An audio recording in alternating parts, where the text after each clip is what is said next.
It screens people in, screens people out, saves you money on your ad spend. And it also tells Facebook, because they have AI built into the backend now, it tells Facebook who you are looking for. Today, I'm very excited to be joined by Kevin Anson. If you don't know who Kevin is, he's a video ad strategist. His Ads of Fire agency helps B2B businesses create winning ad creative. His course is the Video Ad Formula, and he's also the founder of Ad Scripts, an AI copywriting software tool. Kevin, welcome to the show. How are you doing today? Doing great. Thanks for having me. I'm excited to be here. Super awesome to have you. Today, Kevin and I are going to explore how to create persuasive video ads that convert. And who doesn't want their video ads to convert? Everybody does. Before we go there, I want to hear a little bit about your story, Kevin. How'd you get into video? How'd you get into ads? Start wherever you want to start. Yeah, so I've been doing videos for about 20 years now, and I was really good at making videos. I made over 10,000 videos, and in about 2016, I got the unique opportunity to work with Russell Brunson. Some of you have probably heard who he is, and we started editing his for those who don't from clickfunnels.com, and really world-renowned marketer at this point, and so. Had the unique opportunity to work with him on his YouTube channel, and we edited 100 episodes of his Funnel Hacker TV show at the time. And then what was video? Explain that to people who don't understand what that was. That was pretty much just a very organic vlog of his life, where he would carry around a camera and show off all the moments throughout his day. Everything that he was doing, from building the businesses, building the funnels, hanging out with his kids and his family, going on vacations, things like that. And so it was a really fun project to work on. But when somebody drops off, 20 hours of footage to you on Dropbox, and your job is to take all that and make it into a cool story, it's a lot of work. And so doing 100 episodes of that, I got to a point where I was just, burnt out on that. And I always was just intrigued by video ads and marketing and just psychology, and actually creating videos that, the goal of them is to get somebody results. And so I got the opportunity to sit in a room with him for 20 minutes one time. And I said, dude, I would love to make video ads for you guys. Like, I don't know what I'm doing, but I've made a lot of videos to this point, but I would love to learn ads and start making them for ClickFunnels. And so he was like, yeah, sounds good. Let's do it. And so, the first ad that I made, it didn't get any results, and it flopped. And it was probably like 10, 20 ads down the road before I finally started to understand the psychological components that go into, high converting video ads. I mean, this stuff is as old as time. It's not going anywhere. It's like humans are hardwired to respond to certain things in messaging and in videos. I mean, you look at TV commercials, you look at videos that stop you from scrolling online. There's something in that video that got you to stop and watch it. If it's, we'll talk about this stuff later, but talking about, pain points, or, the outcome that you want, or it has a certain type of a hook in it. And so all these different ingredients that go into video ads, they are, it's very strategic, and it's on purpose. And the people behind those videos, the marketers who are putting those videos together, they have the messaging in such a way, in that order, for a reason, because they know it works. And, you look at huge companies, like whether it's Pepsi or Nike or whatever, the videos or the video advertisements that they're putting out there, be it on TV or on social media, they spend a lot of time crafting those messages in such a way to get your attention, to get you to buy their products. And so it was always just really intriguing to me to learn how all that stuff worked. And so had the opportunity to work with Russell. And so, fast forward, that was 7 years ago that we started working with him, and we've made thousands of ads for ClickFunnels and all of his different products. And I've had the opportunity to work with some other amazing marketers and influencers and businesses over the years. Very cool. So bring us up to like the last maybe year, right? Because now you've got a whole bunch of, you've been behind the scenes, right? So, and now obviously you're teaching a lot of people on how to do all this stuff. So tell us what you're doing now. So now I created a course in 2020, right after the pandemic hit. And I was keeping a list of all of the 10, I called them ingredients, that psychological ingredients that needed to go into a video ad in order for them to be successful. And I kept the notes on my app, my notes app on my phone, and it was just like I looked at it and I was like, this is so good. Like I can't share this with anyone. Like if I share this with anyone, they're gonna know all my secrets. And I was like, the pandemic hit, business slowed down, the world turned upside down, and I was like, you know what? I've always wanted to make an online course teaching what I know. I think this is a perfect opportunity to do that. And so I created the course, created the funnel, all the follow-ups and everything, and sold it to, several thousand people between the year of like 2020 and like in mid 2021. And it was just really cool to see the response from people. Like it was, people were getting results, their videos were doing better. They were like, oh my gosh, this is amazing. Like I never understood video marketing before, but now I get it. I know what I need to put into my videos. And so I've been getting into the teaching space, online courses, consulting, coaching, and then built an AI tool that allows you to write these scripts. So you just give it information. You answer some questions, and then it spits out a script for you. And so it's just been this really cool, like evolving process of seeing. It's not just video creation, but it's really just like what's under the hood, like what's making those videos get results, and then being able to teach that to other people. So it's been a lot of fun. Very cool.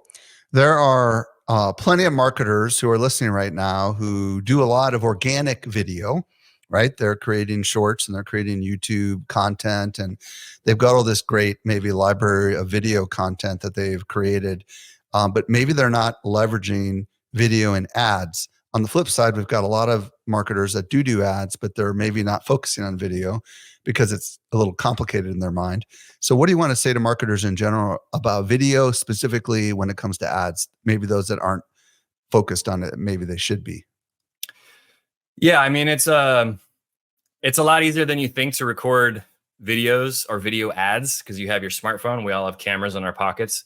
But there's a big difference between organic content and paid content. I mean, organic content is great, but getting the results that you're looking for, it just goes a little bit slower, right? It's a longer game. And of course, you create videos for social media, for organic, and they have longer shelf life.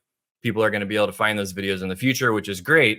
It's just that with ads, video ads, I mean, you can test an offer, or you can run traffic to a current offer that you have, almost overnight, and be able to just, to see if that offer is going to do well, or, if you want to keep continuing it.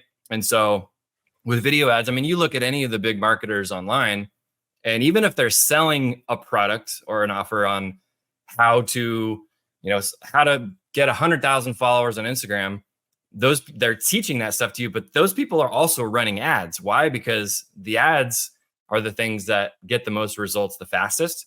And any other marketer, business or whatever that you look at online that's doing extremely well, they're all advertising. And so advertising is the best, fastest way to get your ideal customer in front of you, and to test some things out. And so if you're not making video ads, it's something that you need to look into, whether it's hiring somebody to help you run your ads or hiring somebody to consult you really fast and learn how to run the ads. Mm-hmm. But making the video, you can totally do that in your car. I mean, you just pull out your smartphone, and if you're touching on the certain ingredients that I teach inside of your video, even if you mess it up and only cover 2 or 3 of the ingredients, your ad's going to do a lot better than if you didn't know that information and you're not talking about any of the things that people actually want to hear in the video.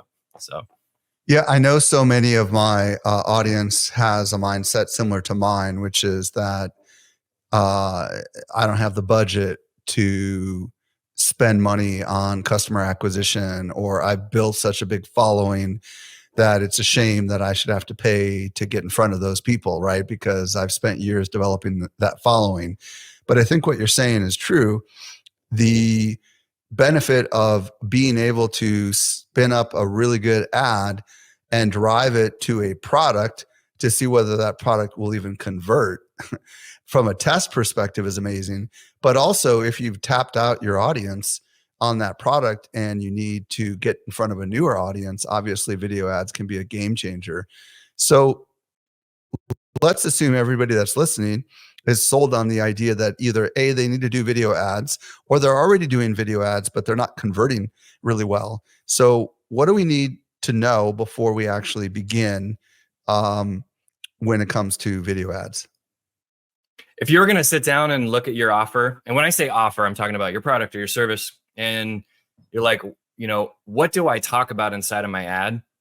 The most important thing that you can do is really just make sure that you address people's pains or their desires. And then you also address the objections that people have, because we all have objections when we're watching a video. Like, we know when we're watching a video ad, something pops up in our feed, and maybe it's about, some course that teaches you how to grow your followers on Instagram. You're instantly going to have objections about that person. You're like, is this person qualified to be teaching me this?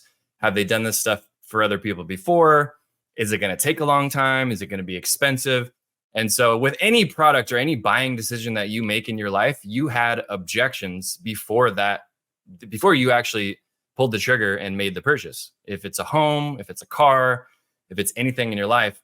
And so, buyers, and whether it's you're selling to consumers or you're selling to businesses, they all have those objections as well. And so really sit down and make a list of as many objections that you can think about that people would be thinking when they're watching your video, and make sure to address those. I mean, that's the most important thing, if anything, if you're going to sit down and record an ad, is to talk about that stuff. And, there's a whole host of other ingredients that we make sure to include in our ads when we make them for our clients, but that's the biggest thing. And I don't know if you want me to talk about some of the tools that you can use. Yeah. Let's talk about that briefly, because, there is one of the big objections, speaking of objections, that people have about making video ads is they can't afford to hire a videographer, right? So you're here to say, hey, you can actually do this yourself, right? So talk to us a little bit about that.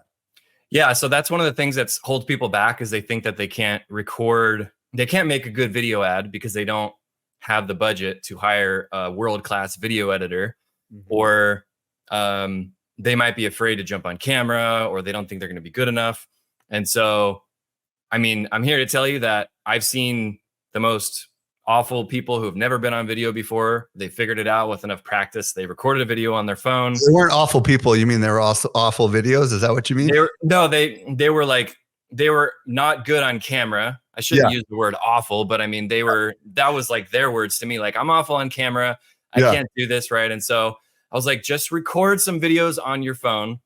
And just because you recorded them doesn't mean you have to show them to anybody, right? Like, record a video in your car or in your office and, do some practice takes and delete it when you don't like it, right?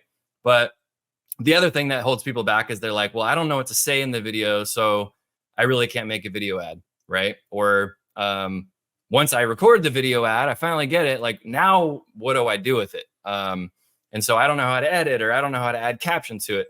So there's a lot of really cool apps out there that you can really easily do all of this stuff on your phone. And this stuff didn't even really exist 2 or 3 years ago. And the resources out there are amazing. Like, record a video on your camera roll on your smartphone, and then you just bring it up into the Captions app. Their website is captions.ai. I'm not affiliated with them at all, but they have an app for Android and iOS. And it just puts those really cool, like, those captions that kind of pop up on the screen and they're really engaging. It creates those for you within, a minute or two. So you upload it into the app. Next thing you know, you have a video with captions. And that's really all you need. Like, a video, you speaking on camera with captions on it. You're ready to rock. Animated captions, right? You're not talking about closed caption. You're talking about those cool little words that pop up like you were talking about, right? Yeah, exactly. It's animated captions. So they're not the boring captions that you see when you're watching TV, but they're animated and they're more engaging. And so the other thing is, like, people worry about where I have this great script that I wrote and I don't know how I'm going to memorize that. So all you have to do is get one of those teleprompter apps, which I use all the time. There's a company called teleprompterpro.com. They have their app on all the different smartphones. And what's cool about that is because you can record your video while you're reading the script on your smartphone, and the script will scroll next to the camera on your phone, so that way people can't tell that you're reading it, which is nice. And so I use that app all the time. Like, when I'm going to sit down and maybe do some social videos for Instagram, I'll kind of write out, a really rough, bullet points for the script that I'm gonna read. and I'll bring it into the teleprompter app, and I'll just have that thing up in front of me, and I can jam out a 60-second video really fast using the teleprompter app. So yeah, there's some amazing tools out there. So what I'm hearing you say is teleprompterpro.com and captions.ai are two cool apps that you can use on your phone if you want to record yourself. And then as far as making ads out of it, are we recording ourselves vertically or recording ourselves like 16:9? What's your thoughts on that? That's a great question, because we deliver both sizes to our clients. We do the widescreen and the vertical.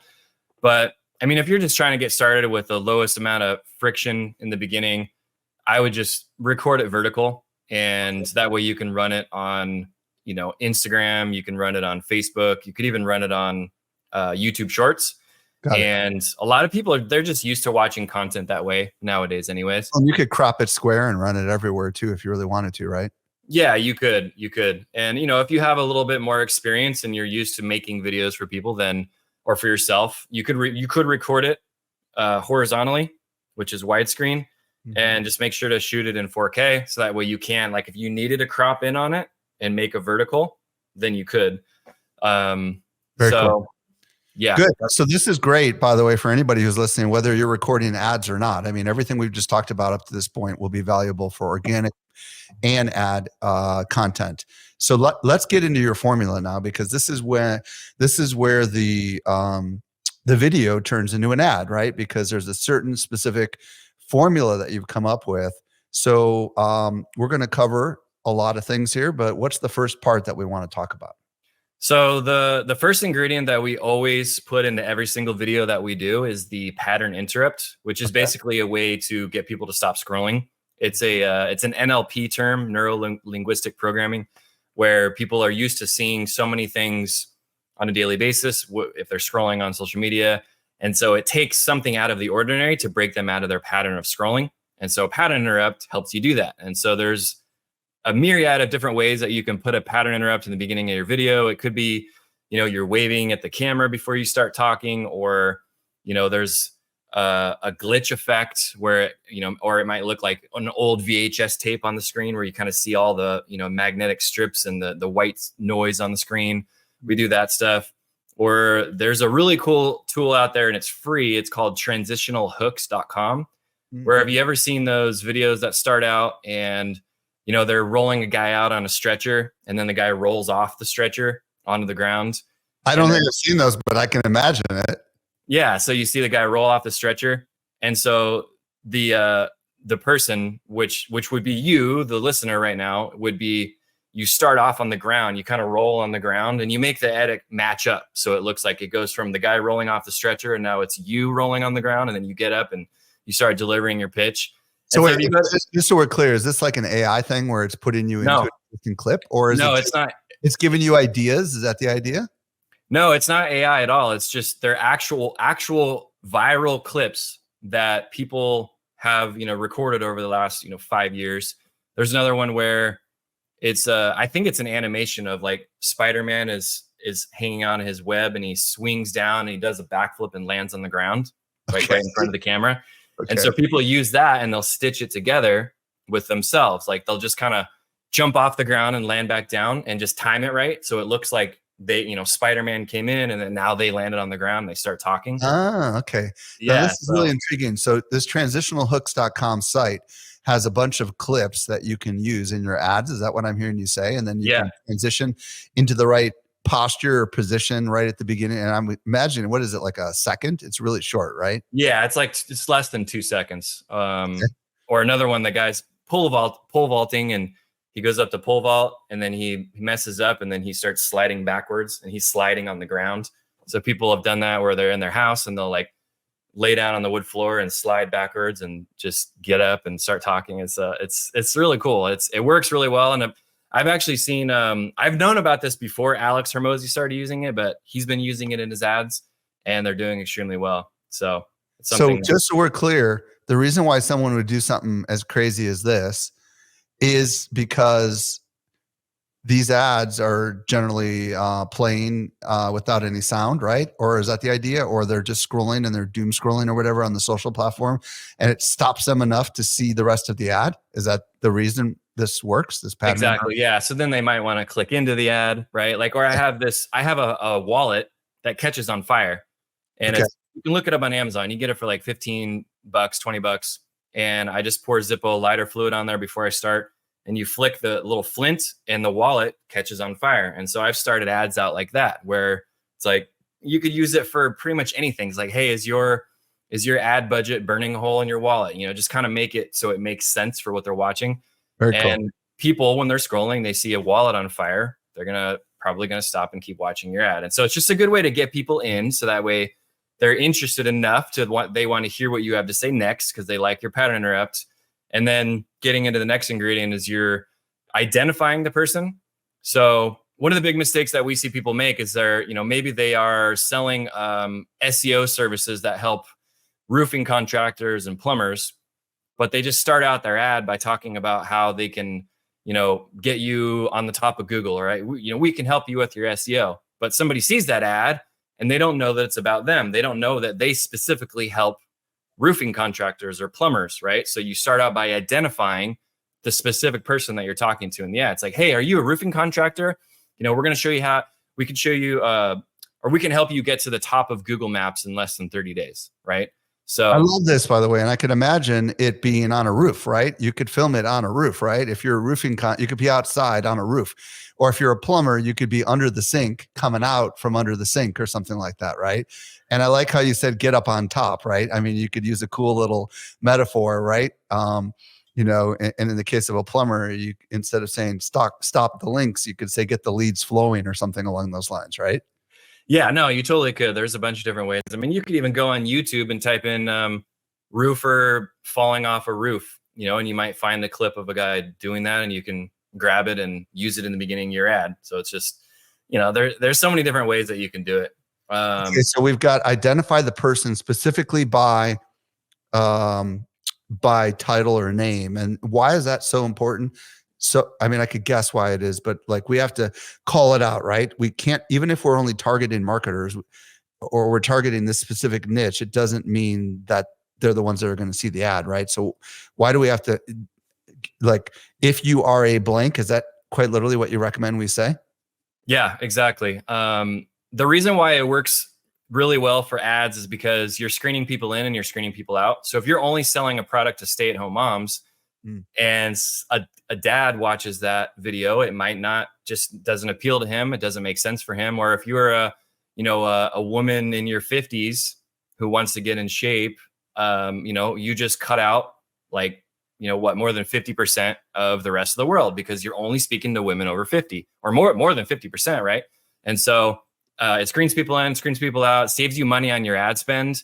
And it also tells Facebook, because they have AI built into the backend now, it tells Facebook who you are looking for. You're looking for women over 50, right? Or women if it's only in America or only in Canada or whatever it is. And so it's a really important thing to make sure you add in there. Of course, on like the flip side, there are times when you don't need to identify the person. If you're trying to help people get more subscribers for their software, I mean, you're just simply stating in the hook in the beginning, hey, if you're looking to get more 10x your software subscribers in the next 90 days, we can help. So immediately, anyone who owns a software business, they know that that's them, right? It's not about men. It's not about women anymore. It's about, do you own a software business? And so you kind of have to, it just depends on the offer. But even in that case, you could say,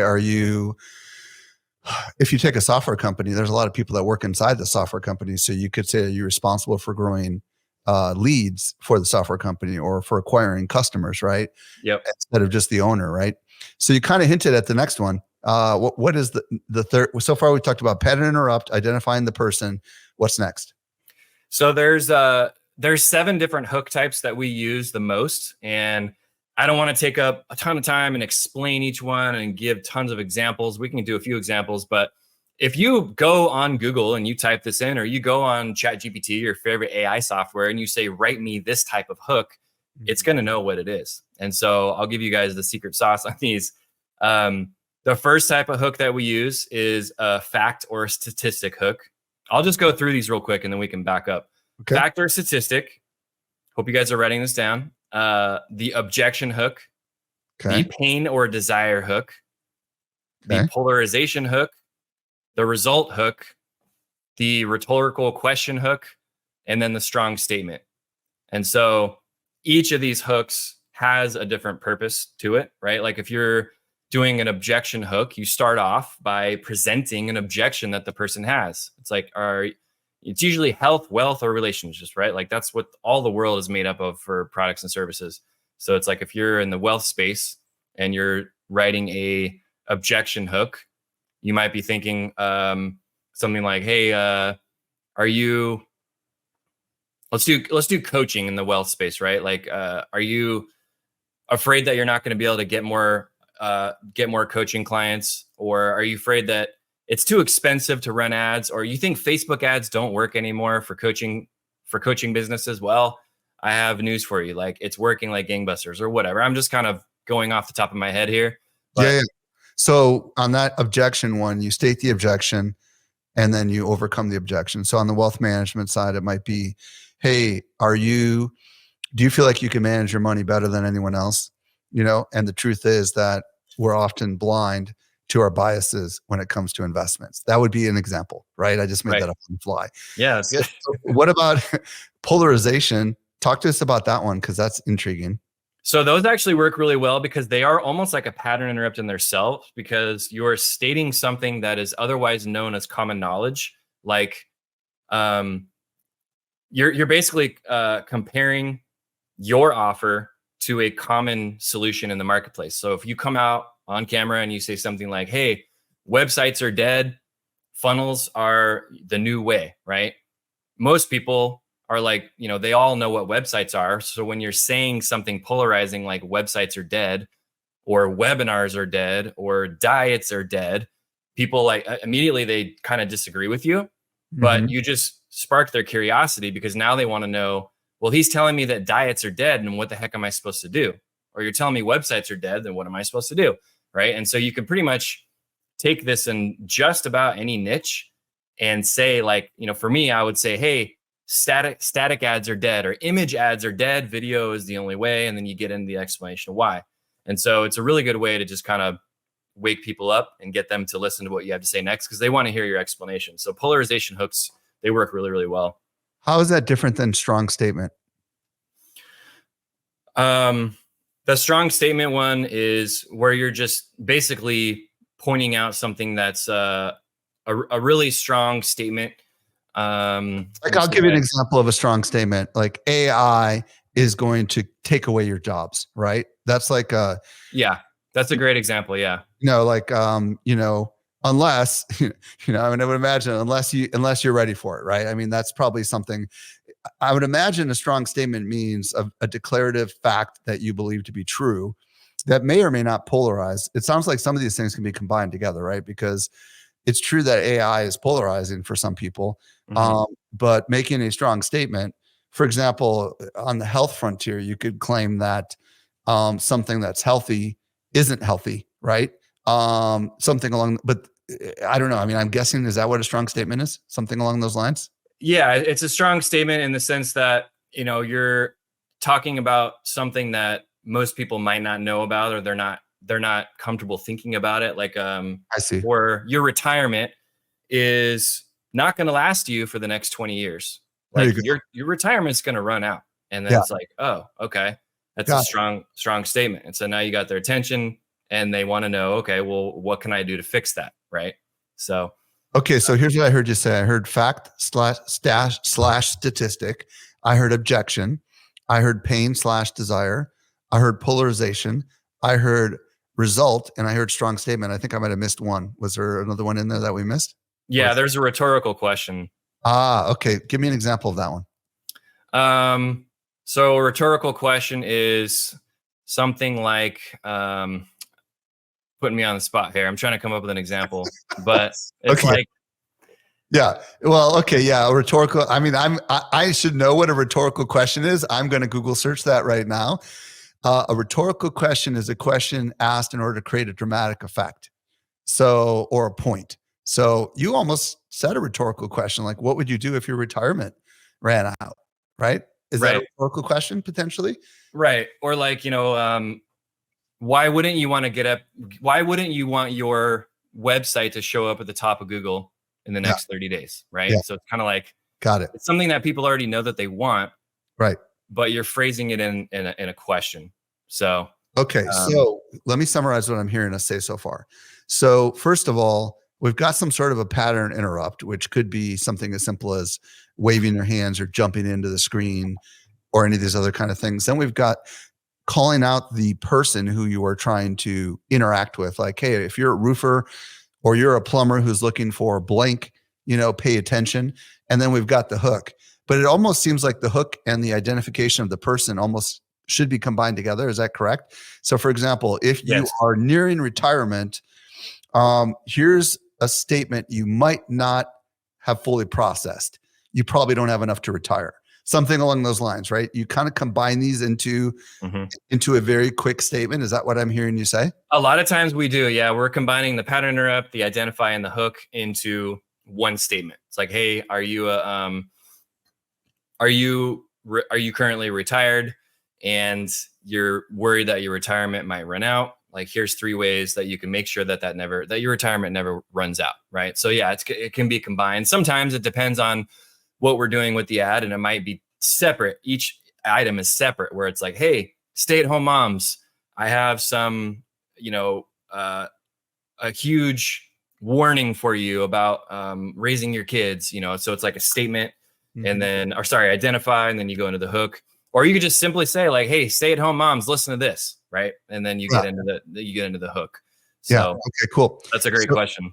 So this is the very beginning. And this is the part that matters the most, because if they don't get through this, they don't see the rest of the ad, right? So this is just a couple of seconds all in, I would imagine, right? So that's really, really, really important. So now let's keep going into the next part of your process. What comes after the hook? So after the hook, that's when you get into the pains or desires. And those are 2 separate things. So the pains are things that people are experiencing right now, and it's so bad that, it keeps them up at night.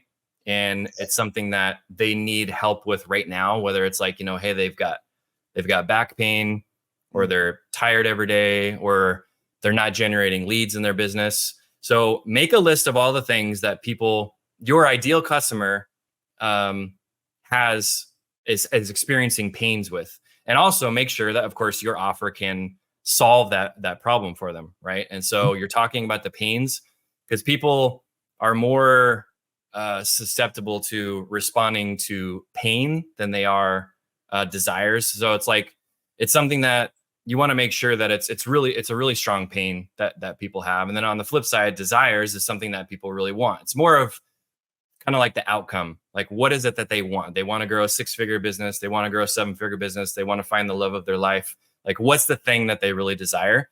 And you say, hey, I'm going to show you how to solve that, or I'm going to show you how to get that inside of this video ad, or inside of this video, or whatever it is. And so it's a common marketing. Yep. Do you recommend doing pain or desires, or pain and desires? Because you could do both. You could say, you could do mix the 2. It's like, are you, are you having a hard time getting more leads? We're going to show you how to, generate. We're going to show you how our students have generated 7-figure businesses within a couple of years. Or here's how we've helped our 100 people generate a 7-figure business in less than a year. So you can kind of mix the 2 together. Yeah. So you mentioned that pains are more persuasive, I guess, for lack of better words, than desires are, which is fascinating for a lot of my audience. So to really just kind of agitate that, and that is a copywriting principle, that a lot of marketers kind of feel unsure about how to talk about. But like, I like how you said it, if it's something keeping them up at night, right?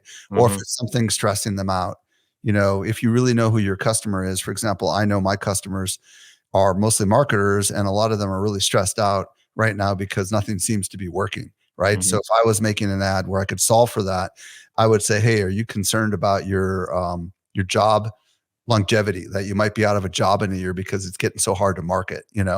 What if there was a way you could become the champion inside your business? I don't know. I'm just free flowing with you a little bit, but I would imagine if I had a way to solve for that, That would be an example, right?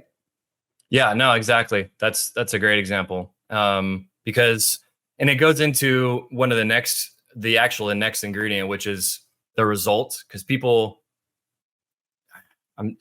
most people, when they make ads, they leave out the result that people really want. Like, and they don't explain it in such a way that it sounds enticing. It's kind of like, hey, we're gonna, join our program and we'll show you how to lose weight, right? It's like everyone hears that and sees that all over the internet, and they're just like, yeah, whatever. It's just another scam to help me lose weight. I already tried all that stuff. It's like, but if you can tie like an emotion into it and make it more specific, it's like, hey, we'll show you how to be comfortable in a bathing suit before the summer, so that way, your spouse looks at you with googly eyes again, right? It's like very specific, specific outcome. And so people leave that stuff out, and they don't talk about the result in such a way. It's like, you hear everyone say, hey, we'll help you generate more leads, but that's not specific enough. It's like, we're going to help you generate 10 qualified appointments for your coaching business in the next 30 days or 60 days or whatever it is. Like, that's the thing that people really want. They don't want to hear I'll generate you leads, because that just sounds boring, right? So make sure that the outcome and the result is very, very specific, and make sure that you can deliver on it. And so, yeah, I love that. And one of the questions you could ask yourself as you're crafting something like this is, what would it make possible if they had this, right? So if you're struggling to imagine, yourself with 10 pounds lighter, right? You can ask yourselves, what would that make possible? Well, what that would make possible is being able to fit into your old clothes that are hanging in your closet, right? Or to feel more confident when you're out on the town or whatever, right? Like, and then what would that make possible? And you could just keep asking that question, right? And then you can decide which one of those things really is the feeling or emotion that people really want, right? Because so many marketers, they've been told by their department, or they've come up with the very basic things, but they don't really think about the thing beyond the thing. And I love that. So the result or the promise or the outcome, that is really, and it's really kind of the outcome, right? That happens when they are in this new future state. That's the thing that we want to imagine, right? So if we look at the financial side of things, right? What if you had more than enough money to last you the rest of your life, so that you could be philanthropic, or so that you could give to your grandchildren, right? And you could start to think about the things that people might want in those kind of scenarios. I love it. Okay, exactly. cool. So we talked about the pains and or desires. We've talked about the result or the outcome. What's next? So this one is really important. It's your authority and experience. And so people look at you when you're recording an ad, or they're watching your ad, and they're like, is this person qualified to even be selling me this thing? Like, have they sold this product to X amount of people? Have they helped other people generate revenue with it? Have they helped other people lose weight, or whatever the result is that they want? They want to make sure that you're qualified to be talking about it. And so authority and experience does a really good job of that. If you look at Russell Brunson, he still does that in his ads. He's like, hey, I've sold over $1 billion online, blah, blah, blah, blah. Here's my new workshop that I'm teaching. So it's like, you can't assume that people know that you are qualified to be selling what you're selling. And so make sure that you put in, if you don't have any authority and you don't have any experience, it might be something that you have to leave out for a while. But once you do get a testimonial or a great case study, then make sure to include that. It's like, hey, I was able to get so-and-so, 100 new subscribers over the course of 6 months to their software, right? And so use a specific case study instead. But make sure that you're sharing. In your case, it would be, I've helped produce more than 1,000 videos for Russell Brunson, for example, right? I mean, that would be your obvious one.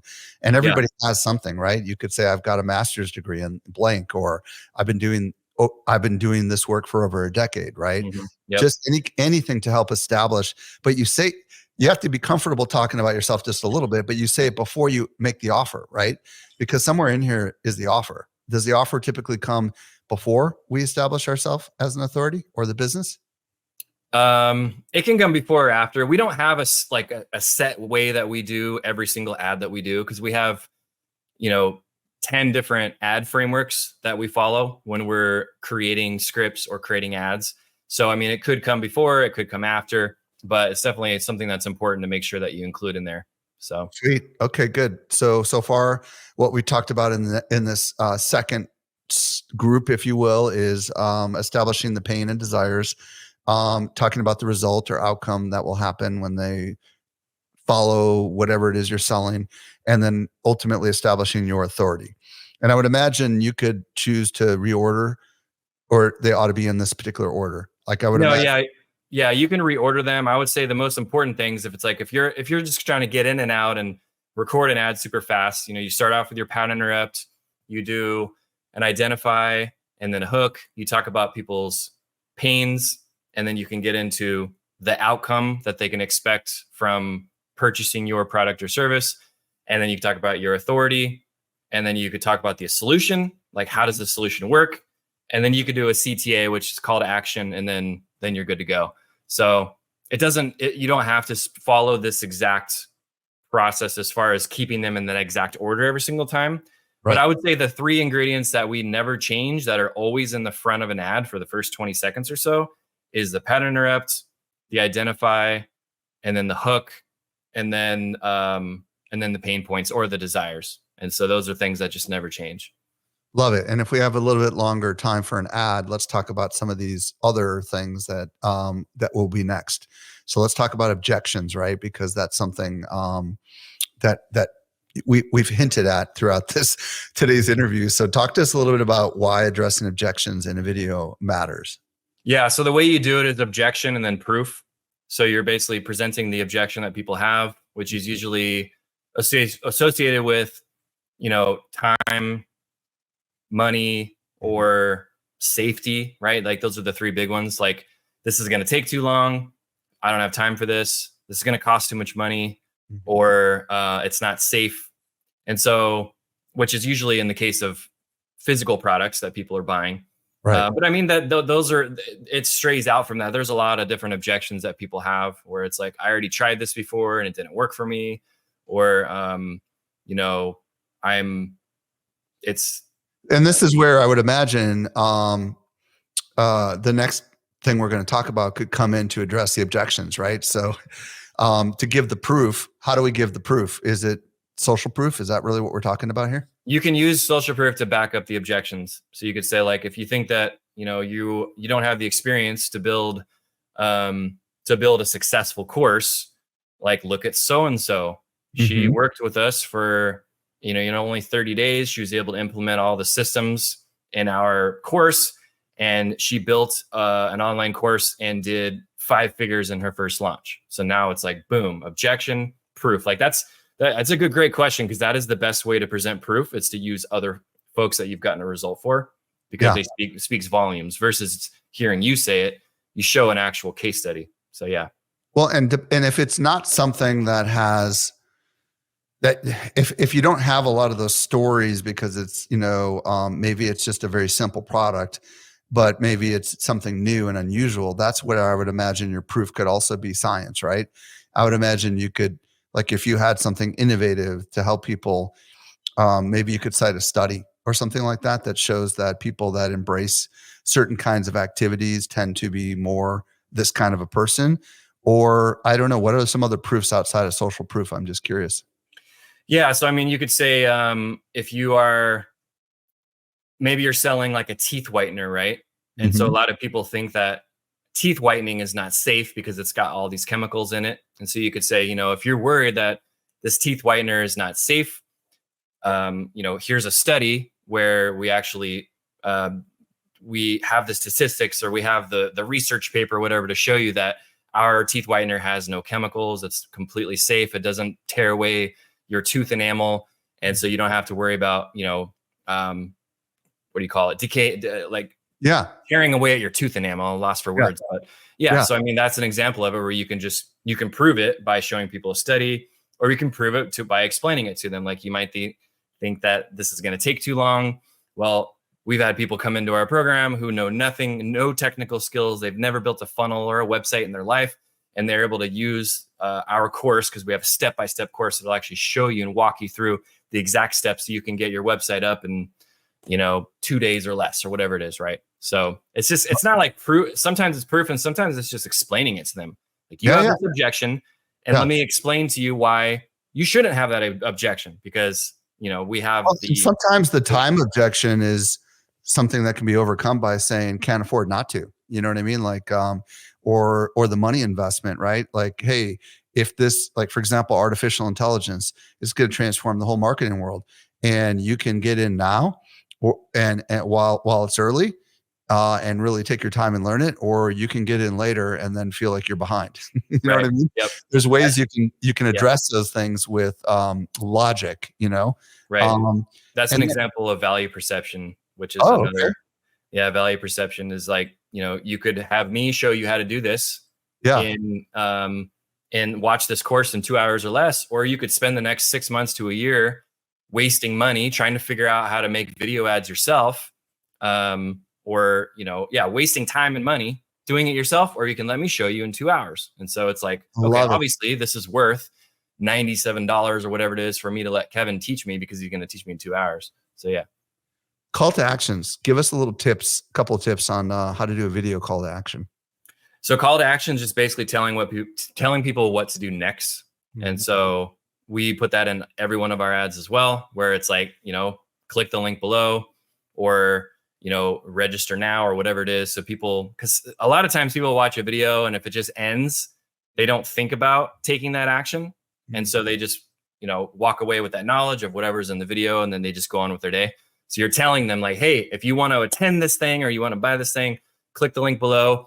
And then another thing that we use a lot is scarcity or urgency, where you have to use it, you have to be honest about it. You can't say, like, attend our webinar and, spots are filling up fast, which people know is not true. But you have to make sure that, use some sort of like honest scarcity or urgency, where it's like, this ad could disappear tomorrow is one that we say in our call to actions.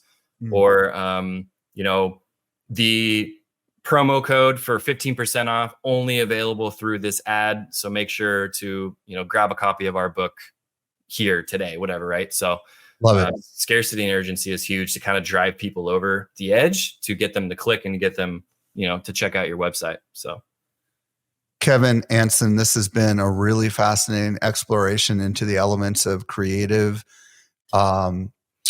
persuasive video ads. And I know we've just scratched the surface of what you have and offer. So 2 things: if people want to connect with you on the socials, what's your preferred platform? And if they want to check out your business, where do you want to send them? Yeah, thank you. So they can follow me at Instagram. It's just my name, at Kevin Anson, or I'm very active on Facebook as well. Facebook.com/ I think it's Kevin Anson, but just search for me, Kevin Anson. And then those are the social channels that I use the most. I do have a YouTube channel, but I haven't been uploading videos on there in a while. I used to do lots of video editing tutorials and stuff. So you want to check those out by all means. And then I set up a special page for you guys for all of the SME listeners. So if you go to kevinanson.com/SME, you can get a free download of these ingredients that we talked about today. So it has the name of the ingredient with a little explanation and an example of each one underneath. So you guys can download that for free just by visiting that. So yeah. And Anson is spelled ANSON, kevinanson.com/SME. Kevin, thank you so much for sharing your insights with us today.